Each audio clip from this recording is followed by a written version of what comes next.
President Trump focusing on trade as his agenda kicks off. But the founder and CEO of FedEx, Fred Smith, telling FBN's Maria Bartiromo there's dangers in that. The United States being cut off from trade would be like trying to breathe without oxygen. It's an essential part of our economy. I think the decision to pull out of TPP is unfortunate because the real beneficiary of that is China. Meanwhile, Toyota just announcing 400 new jobs in an assembly plant in Indiana. It's all part of a $10 billion U.S. investment over the next 5 years. Here with the reaction, former Small Business Administrator Hector Barreto and former Reagan Economic Advisor Diana Furchtgott-Roth.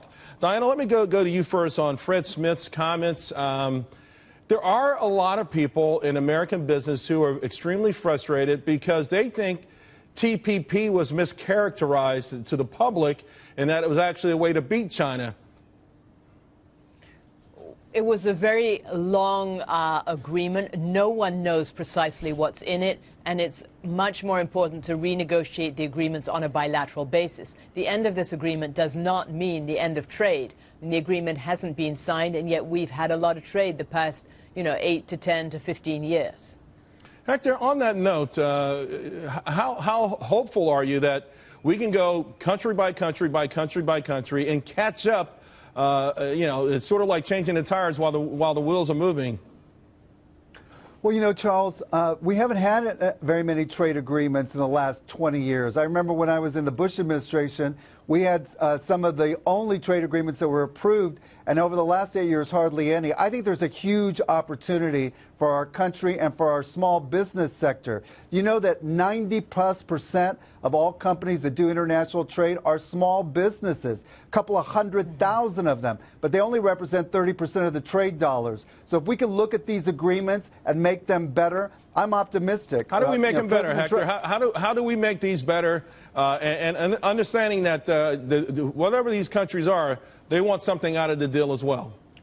Well, they need to be really free trade, and they need to be fair trade. Oftentimes when these trade agreements have been negotiated, we've been talking a lot about union rights in other countries, environmental concerns in other countries, and we're not talking about what we need here in this country, what our businesses need. How do we win? Diana, on that note. Exactly. And we haven't been talking about intellectual property protection. Right. And the Section 301 reports that U.S. Trade Representative puts out every April show that these other countries have been stealing our intellectual property, but the Obama White House did nothing at all about it. And let's zero in on the biggest culprit there, Diana, China, right? So China is a big culprit. India steals our pharmaceuticals, Algeria, Russia. You can just read the reports. They're all online. So how do we go at China for them, A, to stop stealing our intellectual property, and B, to open their markets to us? Now, there was some scuttlebutt about day one with the Trump administration calling China out as a currency manipulator. I know they spent a lot of money in the last 2 years trying to keep the yuan up, but how do we attack this problem? How do we pry open their markets and keep our intellectual property safe? Well, I think we need to put the currency manipulation to one side. That's not the issue. The issue is that China wants to invest in Hollywood. We say, okay, fine, but then they don't let us invest in their movie-making business. They want to invest in our steel industries, fine, but they don't let us invest in their steel industries. We need to make sure that there's reciprocity, that our companies are allowed to invest in China. And our companies often don't want to complain because they worry they're going to be shut out of the China market completely. That has to change. Hector, I can't see anything. I think probably Diana's onto something. Nothing would scare China more than saying Mark Wahlberg cannot star in The Great Wall Part 2. but the fact of the matter is that we have this attractive, beautiful marketplace that everyone wants to be in. And I guess the idea is just how long would it take, particularly for those major markets like China, to sort of get them in line. I believe NAFTA, I think Mexico and Canada are going to fall, just going to fall over right away. I think those are going to be major victories for the Trump administration. But I'm looking at these bigger targets. Well, I agree with you. Listen, when I was in the administration, I was part of the President's Export Council, We led a trade mission to China. We met with the premier of China, and we voiced all of these issues. Now, this is more than 15 years ago. We voiced all of these things, you know, and none of this has changed. But you know, the only area that he said that he would be willing to look at is the trade imbalance. He says, you're right, we need to buy more from the United States, and I'm particularly interested in your small business sector. Hopefully that's an opportunity. With regards to NAFTA, look, I don't think NAFTA is going to go away completely, and it shouldn't. I think that it's going to be renegotiated, and I think all sides can find some benefits from making that agreement better. Diana, let me ask you real quick, Diana. I do want to ask you, because you're an expert on the Export-Import Bank, and we started this conversation off talking about small businesses benefiting from international trade. When Delta announced their earnings 2 weeks ago, the CEO really praised Donald Trump, and it felt like to me he also begged him almost, you know, just sort of saying, hey, we've got to figure out a way to stop paying foreign countries, companies in foreign countries, to build up our competitors here. Is there a way to put small business ahead of these large business interests that are so entrenched in D.C. already?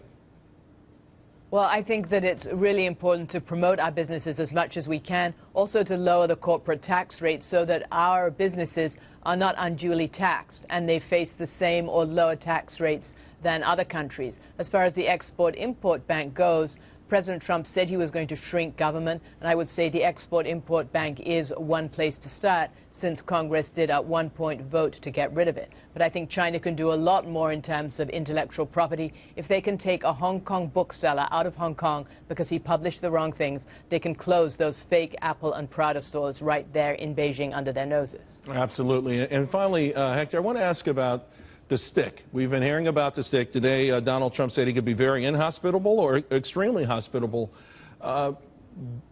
Is there a good chance that we never have to deal with the stick portion of this negotiation?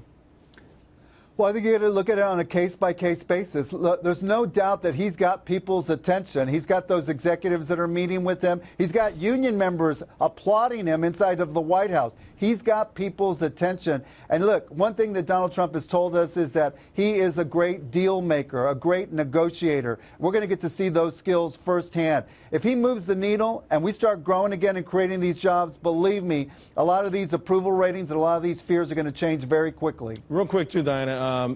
Wilbur Ross, during his confirmation hearings, talked about putting even more pressure on China with respect to steel tariffs. Should we be looking at these targeted tariffs like something on the steel industry where China has been dumping just for decades? We should be looking at every measure possible to persuade China to live by the rules, to treat our companies the way they want their companies to be treated, to stop the extortion of our companies. And if it calls for threats of tariffs, that's what it calls for. I hope the tariffs won't be necessary and that China will agree to play by the rules, as will other countries also, and stop stealing our intellectual property. Diana, Hector, thank you both very much. Great stuff. Appreciate it.